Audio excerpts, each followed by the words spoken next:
he was like, this is delicious. Is this what all your beer tastes like in Vermont? I was like, yeah, pretty much. And he was like, okay, cool. That's and such a big deal to give to somebody brand new. He's like a vocal. Like, well, we're like heady fairies around here, though. That's just what we do. We don't travel without it. It's the best, dude. You would be shocked at the doors that get open when you're like, oh, here's the heady top, and you're like, oh, well, holy shit. Are you a brewhead? I'm a brewhead. Are you a brewhead? I'm a brewhead. Y'all are brewheads? Yeah, we brewheads. So pour a glass of craft beer, we can do this. Yeah. What's good, y'all? This is C Certified Brewhead. I am Scott Beer, cold beer enthusiast. And welcome to Beer and Other Shit, the podcast, episode 44. Oh and my. Today we are in beautiful Warren, Vermont, with Giles and Sarah Smith. Mate, pleasure to meet you. Thanks for having us, guys. Thanks for having us. Thank you guys for having us. Made the trip. We are here at Hostel Tevere. I wasn't sure if it was French Yeah. or Italian. Italian. Italiano. There you Okay. go, we learned something today. Yeah. And this is a, so it's a hostel and a beer bar, I guess. Yeah. Yeah? Yep. Which is super cool. Yeah, European style hostel upstairs, 24 beds, 8 draft lines at the bar, a bunch of stuff in cans and bottles, and been here almost 8 years now. Does anything like this exist in the area, or are you the only kind of We hostel were the beer bar? first. So we opened like 8 years ago. Another hostel opened up down the road maybe a year and a half ago. And then beer bars, everything else is north of here. There's Mad Taco in Waitsfield. Smokehouse does some stuff. Mad River Barn has a great draft list. It's all, there's a lot of, considering the quantity of great beers that are available around here, it's not a bad scene to be a part of. Speaking of great beers, we have some ridiculous beers in front of us right now. Stuff we never even thought we could get our hands on. Giles came through over and above to get these beers to us, so thank you first You're very off. welcome. No, I'm not even gonna front. That- This is something that I've been like looking at. Like it almost just doesn't feel real. I know it's ridiculous because these just seem so like Mystical. Unattainable. Yeah, just like unachievable from where we are. Like to get down there to get these, and I know the people who get these like go and line up. There's like 1,000 people at 6. Yeah, it was pretty. I was lucky we knew somebody who It's usually how it goes. set some aside for me. Nice. And I was lucky enough that Or somebody who's crazy enough to wait. Right. One of the two. and my friends didn't raid the beer for me. Yeah. Thank you. You're so very much. welcome. Yeah. So this is the Pow Pow from Lawson's and Trillium collab. It's the double IPA with a lupulin powder, which Scott and I have not tried Haven't yet. experienced it. Very excited to do so. Under the wonderful Vermont law that we follow to the letter, Sarah, who is The tender of the bar. she is going to open the beer, whereas when we consume it, can you tell us about? Thank you so much. This. You are a gem. Back for the other one. Thank you, Sarah. Tell us about this one, bro. Like you've had this before, I assume. Yep. So it's a double IPA, super juicy. Yes. That kind of like you guys have been calling the Northeast IPA Yes. style. Yep. Make sure Tiffany had some of this. Yes. It's fucking phenomenal. Babe. And it's super juicy, very very heady, and the lupulin powder kind of gives it like a little bit of a chalky mouth, but it's not unpleasant in that sense. It just definitely is a flavor that you're probably not going to be used to. Like the first time I had it, I was like, "Whoa, what's that?" And it's like you see lupulin powder and you think it's sulfur or something because it's so bright yellow. Yeah. But the nose on it's amazing. The body on it's amazing. I just hope it's not, because these are 6 weeks out now. Yeah. So I hope it's not gone. Their stuff Fully. usually holds 8 weeks, 12 weeks. But cheers, Cheers, boys. gents. Cheers, guys. Dude, Babe, cheers. Cheers.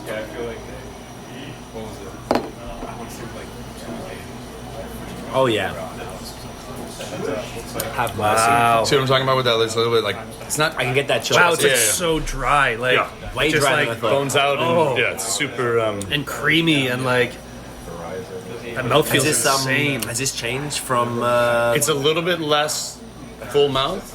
Like it's calmed down a little bit, if that's a good way to put it. But it's definitely, like I'd be more worried about this being a little bit less. How old is that less one? potent. That's from the December release, so 6 weeks as well. Insane. So they're both, they both came out within a week of each other, basically. And That's crazy. It's a great beer. I've been, lucky enough to have it several times, and every time I've shared it with people, they've always been like, "God, Crazy. That is Like this insane. is hops at their most intense. And this is- and I know it's not even fresh, so that Yeah, but this is the difference between this and the triple we'll drink in a little bit, is that this has a very Trillium feel to it. Right, like right. Trillium, Treehouse, Night Shift, Hill Farmstead, Lawson, like the big 5, 6, Yeah.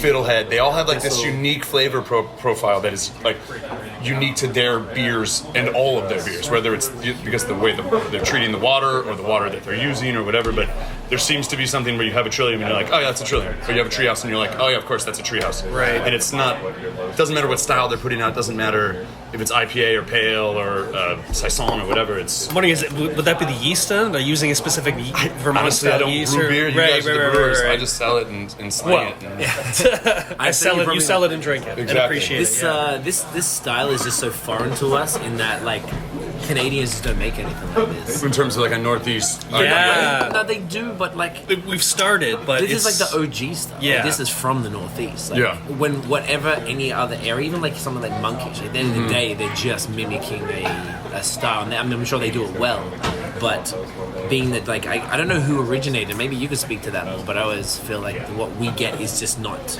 In terms of the East Coast IPA, who originated it? Yeah. Is there any? Was there a brewery or that, a like, person, a brewer? Well, you had kind of- so Double Sunshine was Lawson's, big offering back in the day. It was the one he used to brew the most. You'd get we'd get a log or two every April, every August or September, every December, every February, depending on when he was brewing.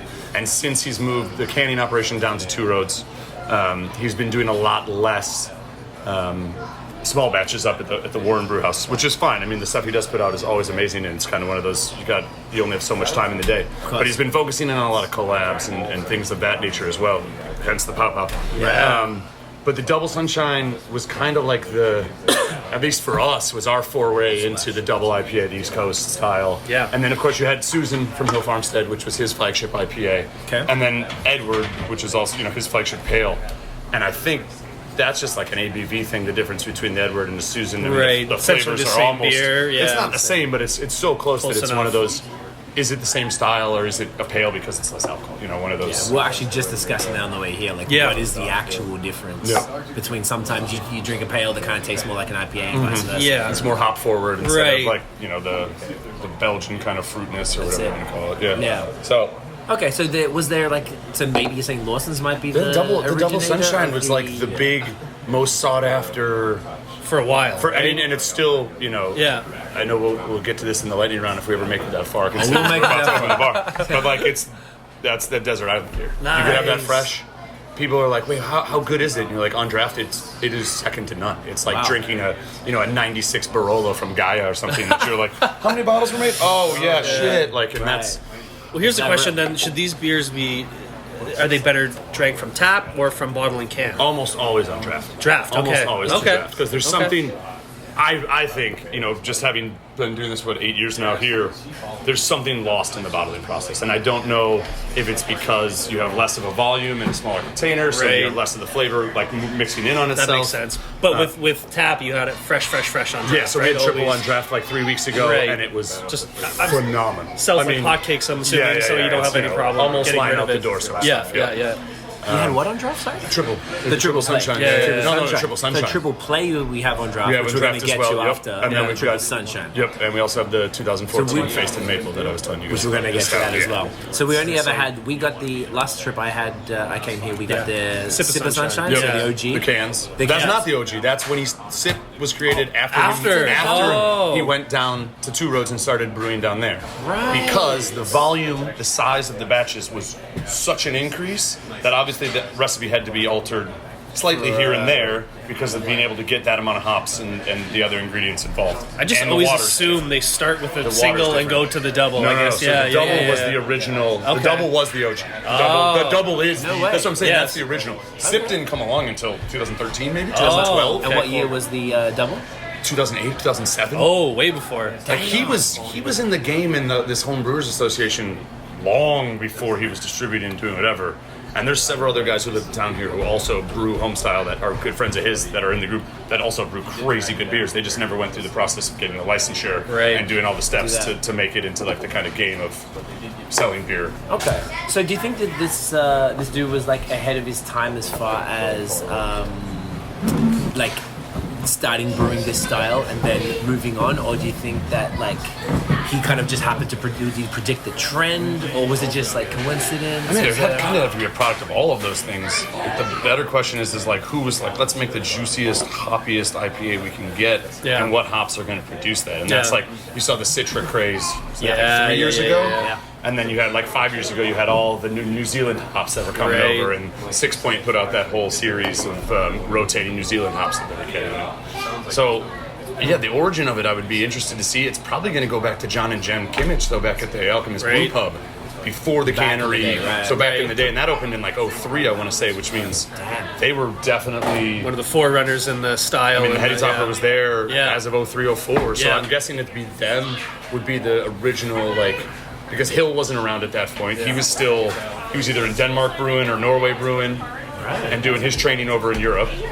And then he was brewing at a couple different places around. And so it was a very, like, interesting time. Yeah. We just showed up, like, right when it was booming. Yeah, 2008, literally and now- perfect timing. And now we've been stuck in it for 8 years, and it's been fucking It'd be insane, right? so, How yeah, inconvenient. It's been really good.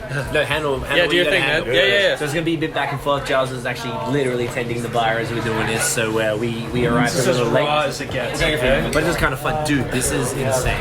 I've never had anything like this. It's completely different than any other number one New England style IPA. Thank you very much. I got to catch up. Yeah. This is amazing. Yeah. Can I hang on to a bit of this to review for after? Yeah. I'm going to review that for after. The mouthfeel was insane on it. I mean, it was already been. The can was 6 weeks old, but it still had that You know, real it's still fresh, kept the hoppy pack. flavor. So I can feel that. I can tell. You know how, like, I bet we'll go maybe tonight crack a crusher or crack a heady or something. yeah, we Right? will. Yeah, we probably Yeah, will. we will. And that feeling with, like, even like the left field last night back in Montreal when we were cracking. It was 6 that. weeks old too, wasn't Yeah, it? it was about. Yeah. It was January 11th, Yeah. so it's about the same. Now this, I feel like I'm starting to, I don't know, be able to pick when a beer of this style It's really fresh or a little bit. is really fresh yeah. or otherwise. Now, even though this wasn't fresh, mate, that is like the creaminess, The creamy, like when you said chalkiness, that made complete sense to me. It was like, and the mouthfeel was unlike any other IPA I've had before.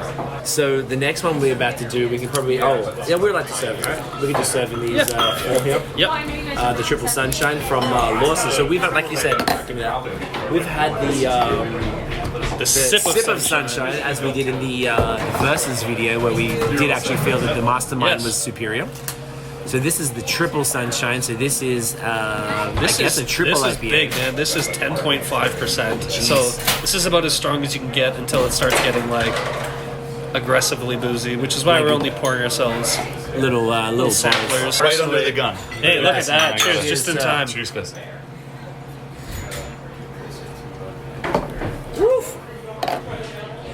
How you feel about that? Is this Very- one fairly fresh? So there, 6 weeks. 6 weeks as well? December, yeah. So different from the other, like so. We were saying before, though, Has like, this got powder? Because it says No. lupulin laden. he might have put some in there. Yeah. Do you think that's what that means? Yeah, I mean, he it doesn't would say seem so. powder, but he says lupulin. Unless that's just like some wordplay. Or some type of hop or something. Yeah, it could be that too. But it could be lupulin powder in there. I didn't know he was putting that in the triple, but This is does sexy. not taste like 10.5%, which No, I always, that's that's dangerous. a well-made beer. It's like, this is yeah, no, dangerous. it's a great triple. This one hard to get hold of. When This is the one that people go nuts for. Like, there was a line out the This door is at where the you Warren say- store. Where did I get Where it? do you get it from? I get You it wanna- from you another have place to in say town. it. Yeah. No, I'll give them the East Warren Community Market, which is up on the hill, where the Four Corners are. And they don't get hit up as quickly as the Warren store does. So, like, if I drive by the Warren store, which I have to anyways to go to the East Warren Market, and I see the line out the door, and I just... You like it? Oh, Keep continue cruising. along your way. Let's Yeah. go. There you go. For the locals, that's where you get. Scotty and I usually go to Beverage Warehouse out in Winooski, yeah, Winooski. yeah. You guys know Jen? I was Slide speaking deck. to Jason. Okay, yeah, Jen's one of the owners there too. Jen's She's one of the awesome. owners? Yeah, yeah, yeah. Okay. So we're just talking, Giles, like, why do we feel that, or why is it that Vermont happens to have a high concentration, or at least the Northeast, of extreme styles and flavors, whether it's IPAs, double, triples, blah, blah, blah, and somewhere like Canada, which I found out yesterday that you spend a lot of time in. We do. We do. Same barber. Same bar. Same barber, yeah, we're all same barber. Shout out to Queen of the World. Shout out to Dave. Big ups. My man Dave. That blew my mind, by the way. That was ridiculous. That's amazing. What's the difference? So, like, why? Why does... What, like, I guess I always like joke around with people. It's like, what's the main ingredient in beer? Water. Yeah. And what do all these things? What do all these breweries sit on? Yeah. The same aquifer that flows down to New York City, which is, Water is you know, so it's like, huge. why are the bagels in New York City so Right, or good? the pizza We can crust. swear. Or, Oh, we can. yeah. Okay, I didn't know if it was like a clean or whatever. I swear a lot, and I'm trying like to hold back because I'll drop the You F can bomb say whatever every other word. you want to say. Yeah, it's the water, man. It's got to be. I've Has gotten to into be. arguments with people There's before something in the water. foreign countries about Lawson must put something special in his water. I'm like, Lawson doesn't treat his water out of the brew house up here unless it's a very specific beer. That's impossible. I'm a home brewer. I own the home brewer. And I'm like, dude, you know what you're talking about. Like, straight up, you don't know what you're talking about. Yeah, literally. And that's, you have no idea. I think that's the biggest thing with the beer is like where are you sourcing your water from? Like why is there a difference in taste between double sunshine and single sunshine? I know they use different waters for each, right? Well, because they're taking the water from Connecticut versus the water from up here. Oh, right. So if you're pulling it out of a well from up here on like one of the cleanest aquifers, right, maybe in the whole Northeast, it's going to taste very different than the water you're going to drink down in Connecticut off the draft. Like and that's I guess one of the key factors as to why everybody around here has had the level of success that they've had. Right. I think there's also the issue of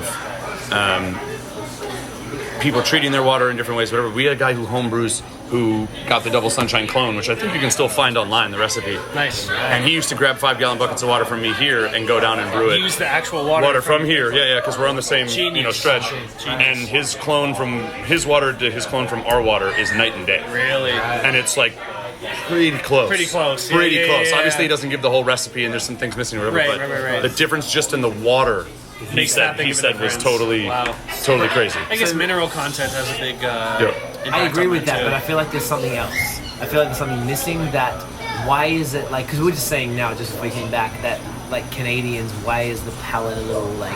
What's a Canadian beer? Like, yeah. But why is this whole Northeast so focused on these crazy ass IPAs and double IPAs and triple IPAs and not like that fruity low IBU blah blah blah? Like all of that stuff is so ubiquitous here, but so rare out there. Why does this area gravitate towards that? How did that? Like, and have kind of made it your own. Like it's a thing. It's now. a thing. Like, you guys were saying, like I hadn't heard everybody call it Northeast IPA before. Yeah. We just call them like East Coast and West Coast IPAs, whereas like the West Coast are more maltier. The hops are more piney. There's more oil. Resiny, there's more weed taste. Whereas here it's all citrus juice, cloudiness, full flavor, like just complete fruit explosion in your mouth. Both basically. amazing, but completely different. Yeah. I think a lot of it's got to be just market trends, like people seeing how well Alchemist did with what they were doing. That makes sense. They're kind of like the model for the whole start a canning line and just get your cans out there and sell a 4-pack for more money but less ounces. You know what I mean? Like it's one of those. It's a very interesting and then I guess marketplace up here. You get a taste for it and then you crave it, right? Yeah, well, and you got so much tourism coming in and out of here that like the beer tourism thing is taken off, but it's everybody getting something from here, bringing it home, and their friends being like, "Holy shit, this is like amazing. Nothing we've had back home." And then the people where they're from are like, "Oh, well, if we start making this beer too, then maybe we'll be, selling beer at the rate these people are selling beer." And there's got to be a lot of mimicry there. There's got to be a lot of kind of people trying to be flattering with how it's going, but. There's definitely a market trend that I think is not slowing down either. You look at all the new breweries that are coming, like the Burlington beer stuff that's coming out. Upper Past is coming out with some good stuff. Like I said, Beard, all these other breweries in Massachusetts that are kind of happening. So it's a very interesting marketplace right now, and we just happen to be stuck like smack dab in the middle of the business is booming. They be booming. Do you have a cellar, Giles? Yes. Yes? No, I'm not asking you to break it out. We're just talking about how little self-control he has, and the same as my brother. I can't hold beers for more than like a week. I just want to drink them. He just like smashes them. Like some people can. The only thing I really sell are stouts and porters, and then I got some like barrel-aged IPA stuff doubles that'll or quads hold. Or anything like that, or no Belgian-y. I've got a couple West Leverins. Yeah. Got West Fletcher. West Leveren. West Leveren? Isn't how it's spelled? WSTLEVREN. WSTVLETREN. West the Leveren. I've actually heard it pronounced like 5 different ways. Whatever. So I don't. None of us are right. We all suck. We all don't speak that language. Either way, one of my favorite beers of all time. Yes. So. Yeah. I've got an 8 and a 12 in the back. I think. Nice. It's all about the 12. What else? Do you have an attractive cellar? No, just because like it's mostly wine and then like cases of Bourbon Barrel County stuff that's aging. Yes. And, like I said, I got some stuff from Long Trail like 3 or 4 years ago. That's all in cases still. I've got some Dogfish Head stuff. Because we I do got some 75-minute that I'm aging. Nice. But all the 75-minute maple? No, just the regular 75-minute. I had the maple version. It was. Yeah, and then I've got a bunch of that Pearl Jam 20 beer, the one that they did. I'll bring one up for you guys. I got a bunch in the basement. They did a collab beer with Dogfish Head for their 20th anniversary. Nice. And I think it's just called Pearl Jam 20. Nice. And it's Pearl Jam 20. it's the beer that they brewed for them for the tour specifically and whatever. So I got a case of that downstairs. But most of the stuff is like beer karma, like stuff people hate, like the beard stuff Buddy brought up. It's like, hey, let's trade, and it's all about trading because we have access to everything. So people will call and be like, hey, the Lawson's releases this. Can you go grab me a bottle? Sure. And I'll just do it, and then we just trade value for value. We don't hold like these weird standards that a lot of trading. You haven't talked about trading a lot lately.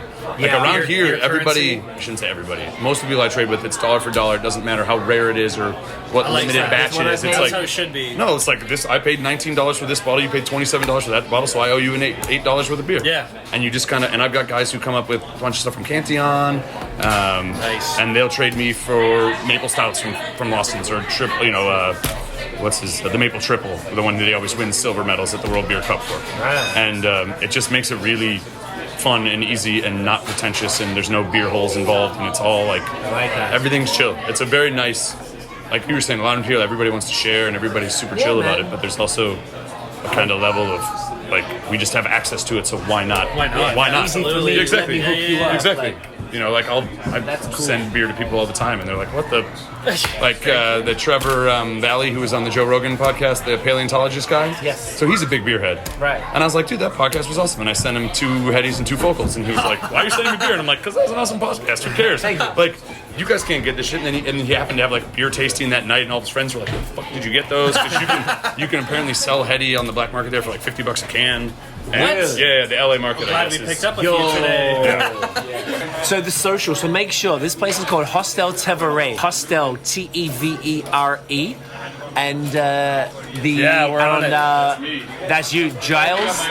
Giles No, A. I'm Smith? shouting you out because you're not even here to shout it out. Giles A. Smith. So follow, like him on Facebook, give him a shout, tell him we sent you, and deadass, this place is awesome. Oh, it's insane. I'm super stoked to even be here. The vibe is crazy. The tap list is amazing. The beer list is awesome. They're authentic. What's the word? Official? Alchemist? Stockist? Yes, they're Is that what it's called? Authentic? Authorized. Authorized. Thank you. Authorized Authorized retailer. Nicest dudes I've ever met. They'll look after you. They'll take care of you. Bring him some beer from wherever you're from, and just he'll give you the world. Because beer is currency. This episode, beer is currency. You heard it here first. Beer is currency. Giles, I just want to thank you, man. Thank you guys. Dude, Dude, it's been a pleasure to legendary meet you guys man. and hang Really out appreciate it, and man. They have drink some beers. Don't and- worry, you told us. Oh, yeah, you can stick around for a burger. Don't worry. Don't worry about that. Best burgers in America. Hashtag better than Shake Shack. Don't worry about Shake Shack. Put that. No, we don't worry about that. Is there anything else you want to add? No, I'm just stoked you guys came down. No, I'm so This is awesome. I'm glad you guys. I get to share beer and see you guys smile and be like, "Hey, Damn right. That's the best part about all Anyone of who this." comes down to visit you, bring you beer. Because Yeah. you're Beer, gonna smile. beer karma, and you might go home with currency. something awesome. You never know. I'm saying, guys, it's not You a might go joke home with out something here. awesome. Giles is a very attractive gentleman, and he will take care of you. He's the heady top of fairy That's right. BAOS podcast. Bless you. all day. Man, thank you very You're much. very welcome, gentlemen. Cheers. Pleasure. Legend. Pleasure. Thanks, guys. Make Not sure. a problem. Thank you guys.